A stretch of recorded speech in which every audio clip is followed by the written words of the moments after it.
Monotype. Welcome to Creative Characters from Monotype, a show where we meet the people working at the intersection of type and everyday life. I'm your host, Graham, and I'm here today with my co-host, Carl. Hello, Carl. Hello, Graham, and welcome to Creative Characters. This is your first time appearing on the show. How does it feel? How does it feel?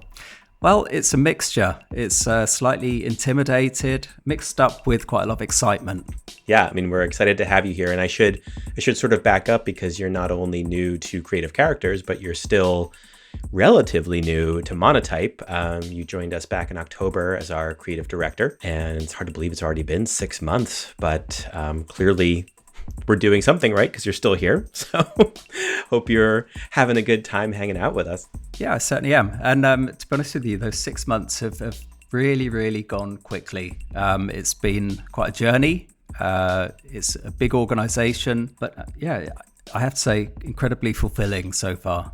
When you and I first met, I think on your first day in London, we spoke a bit about how you enjoy conducting interviews, and you've had the chance to sit down with a number of fairly big name Dutch designers and just kind of speak to them and get their story. And I mentioned, oh, by the way, we have a podcast you might be interested in. And your eyes lit up at the time. And now here we are.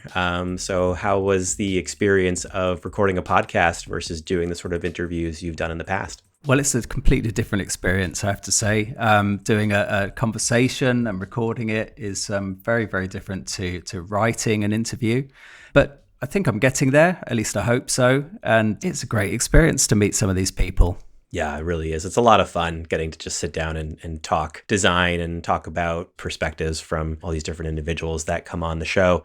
Why don't we segue there and you can tell us about this week's guest. I know this was someone you were very excited to have on the show. So who are we meeting this week?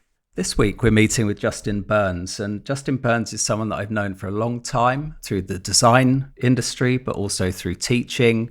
And Justin's kind of a multifaceted guy, so he wears lots of hats in the creative industry. And one of those hats is he's a curator. So he's a curator of a captivating typographic exhibition called Signs of the Seaside. And that essentially is about kind of telling the story of the unique typography found in British seaside resorts in coastal towns. It's an amazing exhibition, and I'm really excited to kind of share how he curated the exhibition and just kind of build out that whole story in terms of how he came to be inspired by the experience of the British seaside town and its typography. Well, and it's interesting because this is not the first guest we've had on Creative Characters talking about sort of seaside typography and visual storytelling. Back in season 1, I interviewed a man named Tyler Howie, who's a photographer and whose sort of primary source of inspiration is the Jersey Shore, the New Jersey Shore. Probably a little bit of a different vibe than the British seaside. So I'm really interested to see what Justin's focus is on his show. We actually had a really funny moment when we were recording the podcast because Chris, who was doing the sound engineering for us, he was actually in Los Angeles, and Justin and I were here in London recording the in-person interview, and we were talking about British coastal town typography, so Bridlington and Margate and Scarborough, those kind of places, and his point of reference was Venice Beach, which is completely different world to the language of the British seaside town. Grey and fish and chips, and Venice Beach with kind of its, completely different kind of language. Yeah, not all beaches are created equal. Well, we won't keep people waiting any longer. We're thrilled to have you hosting the first of what I think will be many episodes, and really excited to hear Justin's story. So I'll leave it to you two to take it away.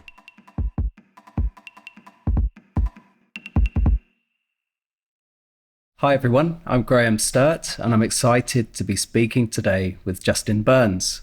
Justin is a multi-talented designer, and he's joined me today to talk about his typographic exhibition, Signs of the Seaside. Welcome, Justin. Many thanks, Graham. Really great to be here at Monotype in London today, and thank you ever so much for inviting me to be part of the series. Oh, you're very welcome. You're the curator of Signs of the Seaside. Apart from initiating this exhibition, you're also variously described as the following: an academic leader, a creative director, a practitioner, typographer, writer, student, and researcher. That's an impressive and diverse range of skills, Justin. It is, and I was quite surprised to see that list myself. And you probably don't realise until you look at the things that you do, but I suppose I do span across some of these disciplines and roles. I'm really pleased to say that I've had the opportunity to do these things over the years. And the underpinning of all of these creative roles in their various guises have always been started by being a graphic designer and always being interested in that discipline, which was really the starting point for me to be interested in wider disciplines. Let's dive into that a little bit. So when you first started out, did you already have the ambition to develop your talent across so many creative disciplines? I suppose I didn't think I'd work across so many. And I think the story goes within our family. When I was 7 years old, apparently, I wanted to be a graphic designer, although I didn't know what a graphic designer did at that age. I was fascinated by book covers, record covers and posters at that age. And I remember asking my parents, who does this job? Who designs these things? And they knew some of the roles that people did to do these things, but they didn't know them all. So I was almost instigating them to look up for me and to find out who did these jobs. And at that stage, I just thought, well, I want to do that job from a very early age. So yeah, that was the beginnings of it, really. And I was just obsessed from that age in it, and it just grew. The more I bought records, the more I bought books, the more I wanted to be a graphic designer. Great. And if you look at this list of amazing disciplines you've kind of accomplished, do you see it as all encompassing, or do you see that in the future there's new areas you'd like to explore as a creative? There is some new areas, and I think through my academic practice, so in my current role as Head of School of Arts at the University of Derby, and my previous role as Head of Art and Design at Leeds Beckett University more recently, I've had the opportunities to engage in different practices, different areas that I've not worked in before, working with fine art colleagues or product design colleagues or working with architecture colleagues. And I'm really interested in those cross-disciplinary practices. And I suppose blur those boundaries much more as we move forward and explore emerging technologies. I think the same is within my own research and within this area of looking at typography. So when you look back at the kind of starting point of your career, did you have any kind of design heroes at that point as you were kind of moving up into becoming a graphic designer, and maybe even in later life? Absolutely, and some of them will be obvious heroes, and I suppose they're obvious heroes for a very good reason. Again, aligned to music and book covers and posters, as I said, but largely to do with music. The early ones would be Peter Saville for lots of the New Order. I was a bit young for Joy Division, but certainly a huge New Order fan, which I still am to this day. The work of Vaughan Oliver, but also publishing and editorial. Magazine design of that period. Face magazine had a major influence on my approach as a young designer and my interest in that. But more so, I think, Arena magazine, designed by Neville Brody. I think that had a huge impact on me because I was 15 when I started reading that. So that was around 1987, came out in 1986, I think. So around 1987, I was buying that. And just the approach, the photography, the editorial, the writers, the subjects that they explored. There was architects on the front of that magazine rather than musicians. You mentioned Richard Rogers. Richard Rogers. Yeah. So I really liked the fact that sort of a cultural magazine was introducing me to other art and design, architecture disciplines, creative disciplines that I'd not encountered before. As a 15, I just thought this is... And read about music and read about art and clothes and, what was out next week. So I just thought, if this is all in one place, again, I want to do this. So it was like, how do I do this? So that was just a really, really exciting period in graphic design, I think. I suppose I've always been interested in that relationship between words and pictures, type and image. Sometimes there's tensions there. Sometimes it's just that harmonious relationship. But how does that work? And so I've always been fascinated by exploring that. Yeah, it sounds like we followed a similar path, really, in that respect. Yeah. So I've always been fascinated by that juxtaposition of words and images as well. Was there any thought about an alternative career? If you hadn't become a graphic designer, what path would you have taken, maybe? I suppose the other routes were the interests that I've had early age and still have to this day. I think it would probably be music related. So lead singer? No, doubtful. Wouldn't sell a thing. I think it would be more likely journalism, music journalism, or maybe sound engineering or DJing or putting sets together. I'm really interested in that. So yeah, I think it would definitely be music. Yeah, fantastic. Yeah. Well, that would be because it goes hand in hand, really. So I think when I design, I tend to have music's a part of that. Yeah, I mean, just looking at your references, just talking about the work of Peter Saville. I mean, look at his work. I mean, it's pretty much kind of walked hand in hand with music, hasn't it? Yeah, I like it the way those images take you to a different place when you're listening to the music, and they can set the scene or disrupt it. And particularly if you have to deconstruct what the message is. And I think his work does that, as does the work of Vaughan Oliver and Chris Bigg. I think their work does that for 4AD. They're adding something to the narrative, to the experience. So I quite like that. Yeah, exactly. I mean, the whole body of work of that label, for the Pixies, etc. Cocktail Twins. It's led by the style of Vaughan Oliver, really, isn't it? So, so you think of that music and the ethereal sort of sounds that have come out of some of those bands, and then you think of the imagery. It's really connected, I think.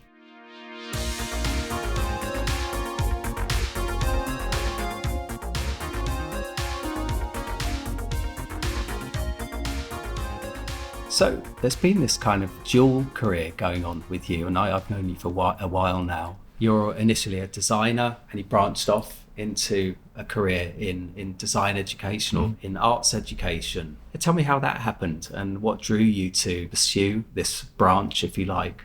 Initially, I was asked to do some lectures and guest lectures. In doing that, I really enjoyed discussing student ideas and also staff ideas and their research interests. I really enjoyed just seeing where their ideas can go and contribute to something like that.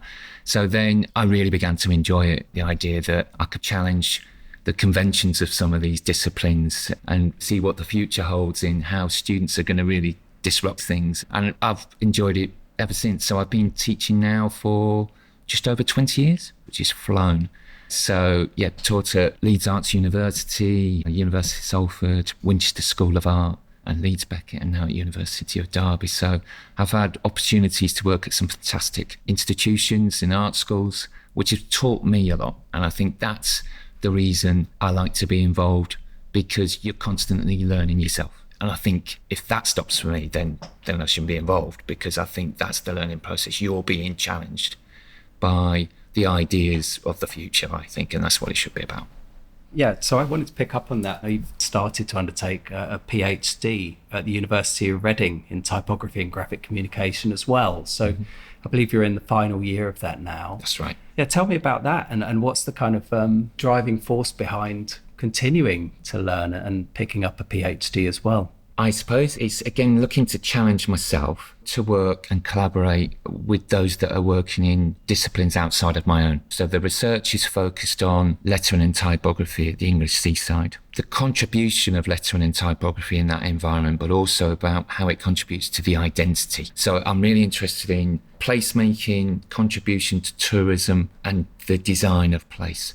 So what I've had the opportunity to do is to work with those that operate in those disciplines. And I've never been able to do that before to this extent. And I can then see how graphic design, and more specifically lettering and typography, can have an impact by seeing it from outside of my discipline, if that makes sense. So I've recently worked with Dr. David Jarrett, who's a senior lecturer in tourism at University of Central Lancashire. And we both produced a paper that explored typography in the domain of tourism, but it was actually published in a journal called The Annals of Tourism Research. And I was really pleased that we've had that published in that area, because again, it's really seeing how the research could be of relevance within that discipline area and outside of graphic design. So I'm really interested in that. And I think it's really exploring the role of typography in the environment, because I think this area, particularly in the area of the English seaside, has been underexplored and potentially undervalued, some of the designs that we see around the English coast. So over the course of studying your PhD, you were mentored by the highly influential British typographer Phil Baines, who sadly died earlier this year. What was it like working with him, and what did your mentorship bring to your study? I think, firstly, it's such a sad loss, losing Phil. Just devastating news. Unfortunately, Phil had been unwell for a number of years, and it was just such a sad loss. He was just such a good friend and an inspiration to so many people. I've known Phil for over 20 years. In that time, he's always been so generous with his time, discussing graphic design and typography. Initially, I worked with Phil where he was supporting me on my MA.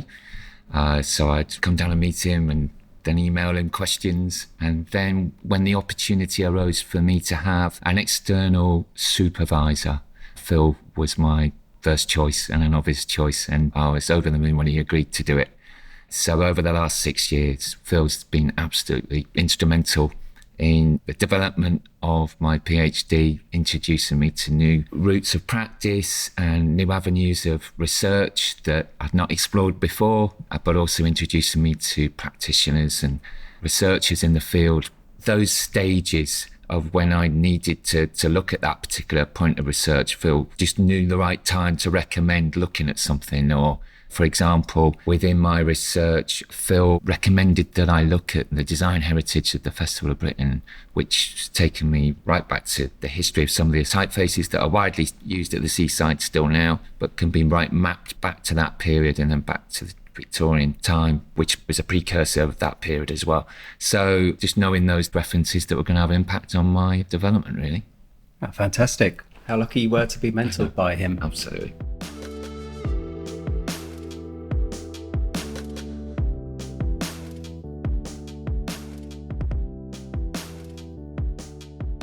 Let's start talking now about the typographic exhibition Signs of the Seaside. In my research into the exhibition, I read this wonderfully evocative introduction to it, and it goes something like this. From the neon signs to painted shop fronts and dazzling pierside lettering, typography of the British seaside is about as iconic as fish and chips. And it's so true, of course. For myself, growing up near to the south coast, the British seaside holds so many special memories, and that particular vernacular typography is so distinctive. What do you find so fascinating about the visual identity and typography of the British seaside yourself?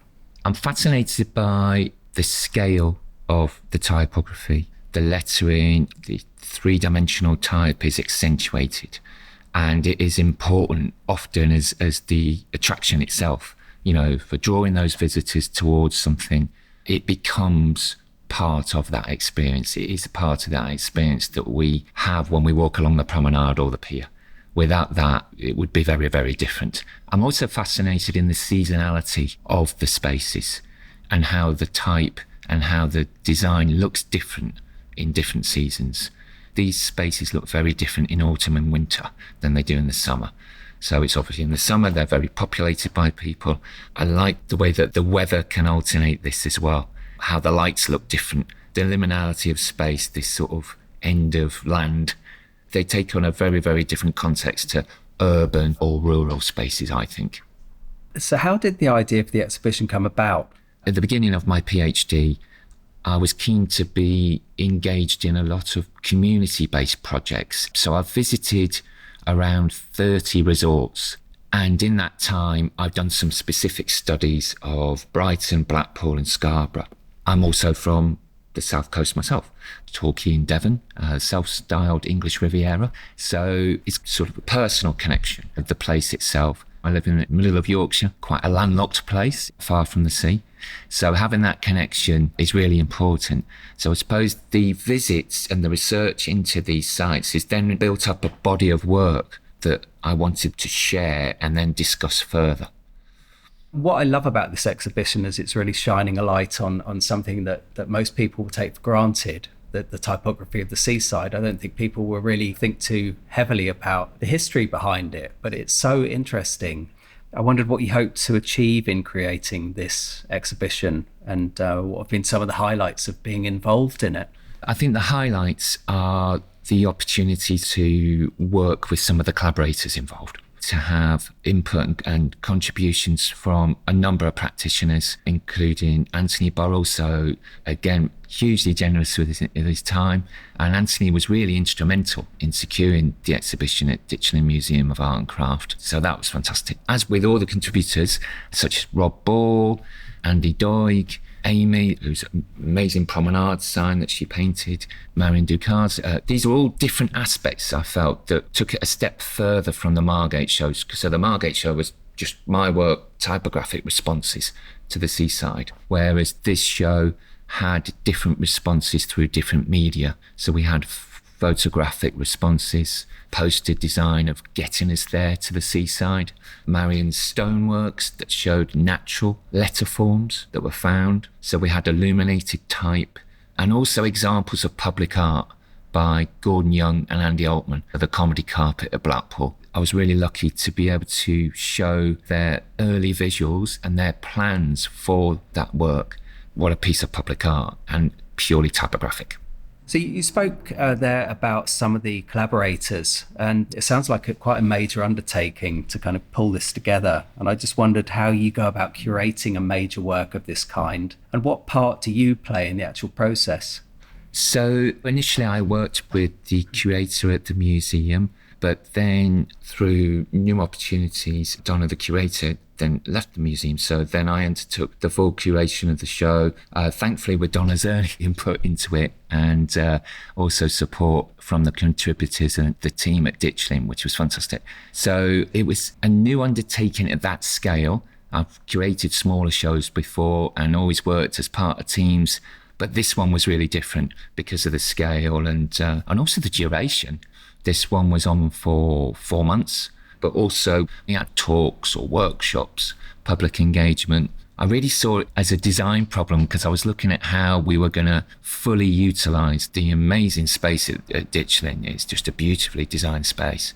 We could work through the themes that we established in discussing with everybody involved. The exhibition was really almost a day trip to the seaside. So as you wander around these things, the smells of fish and chips, suntan lotion, salt and vinegar, candy floss. So it's a really visceral experience that really overloads your senses, really. It's noisy, there's lots of lights, smells. I think it's those points where it's either so busy you can't move in these places when it is a hot day, to you can walk down the promenade and there can be very few people there. I like that contrast of what the seasons do to the place and how we respond to the place. Is there a day related to getting sunburned? There is a bit, and the smell of chips. It's a really sensory experience. Yeah, missing your train. Yeah, all that, and never getting there or getting there late. And it raining. Of course,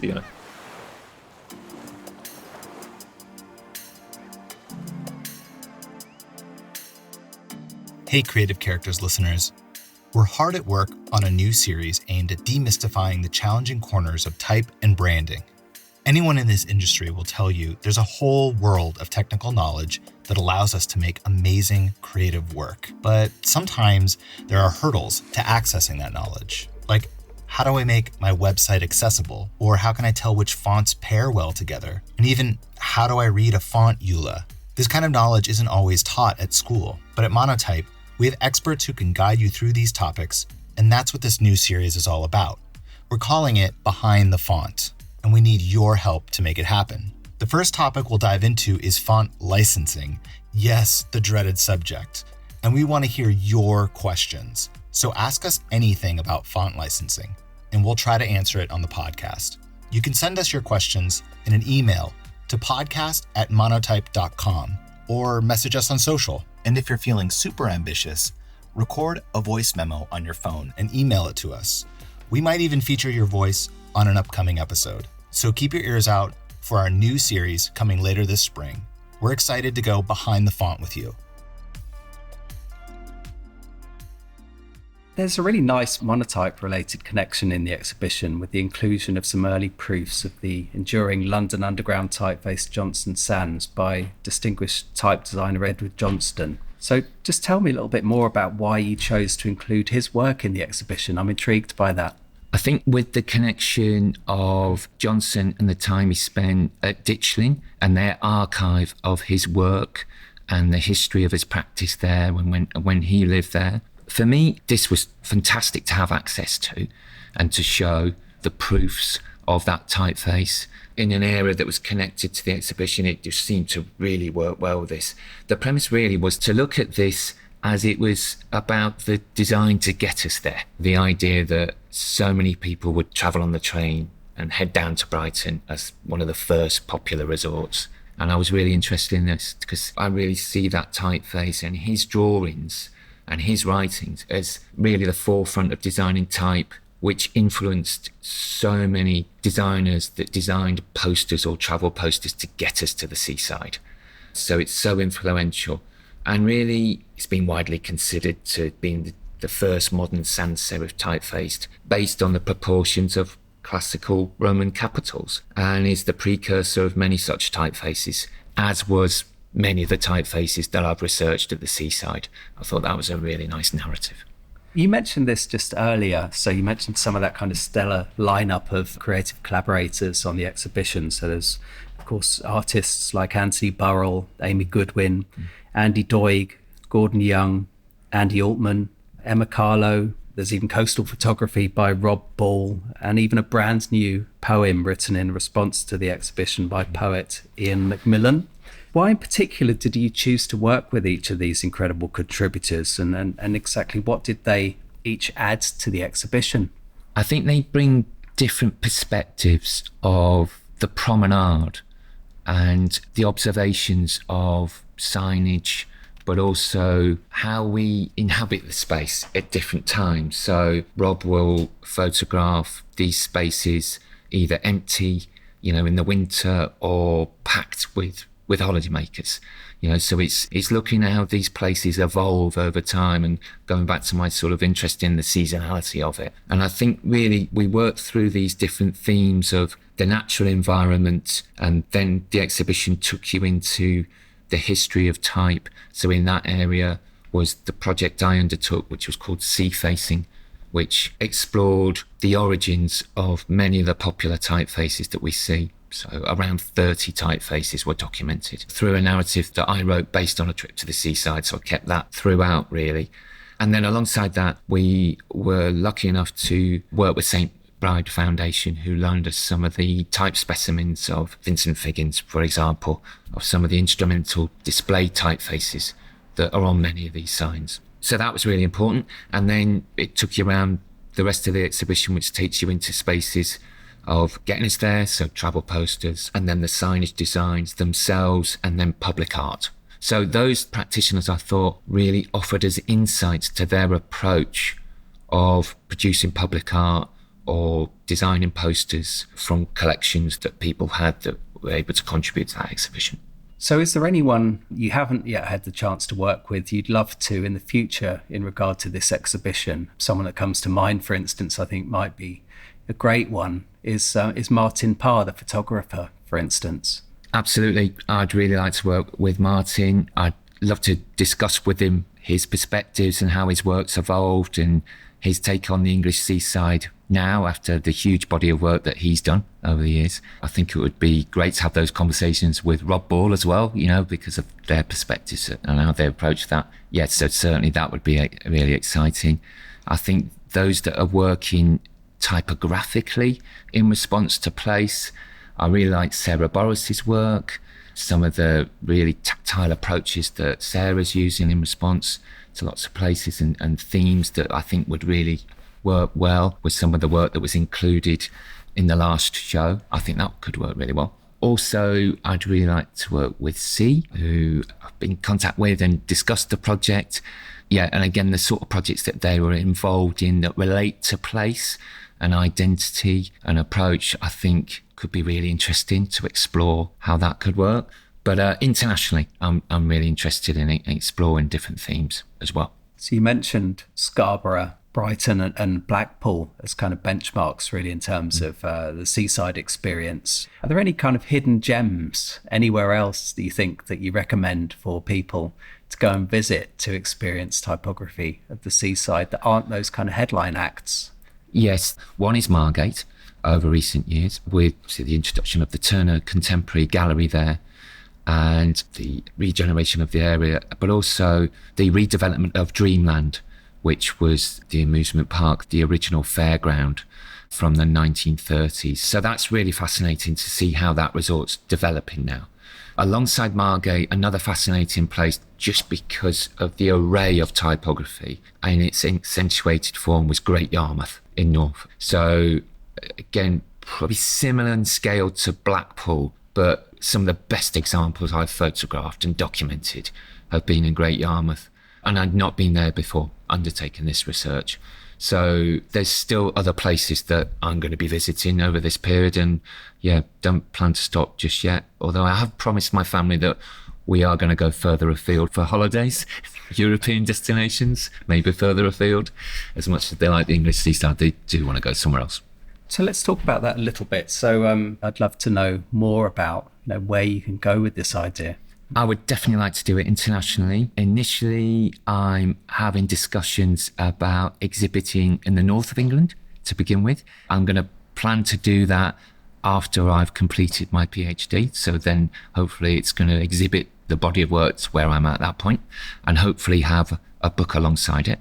I think I'd be in a really good position then to explore European resorts or maybe American resorts, to have that opportunity to see what are the nuances, what are different typefaces that are in those spaces. Is ours unique? With our approach, do we use Tuscan typefaces more than our European counterparts, for example, or fat faces or slab serifs, or is it unique to us? Fantastic. Well, I'm really intrigued to see how you develop this idea of the typography of the seaside internationally. Keep me posted. It's been a real pleasure to speak with you this afternoon, and many thanks for your time, Justin. Many thanks, Graham. It's been great to be here. Thank you very much for the opportunity. If you'd like to see more of Justin's work or learn more about his Signs of the Seaside exhibition, follow him on Instagram at jburnsdesign. Many thanks for listening today. If you've been enjoying our podcast, please rate us, subscribe to the show, and share us with your friends. Creative Characters is brought to you by Monotype. It's produced by Christopher Olin, Mia Sullivan, and Marie Tabarez. We'll be back with more episodes soon.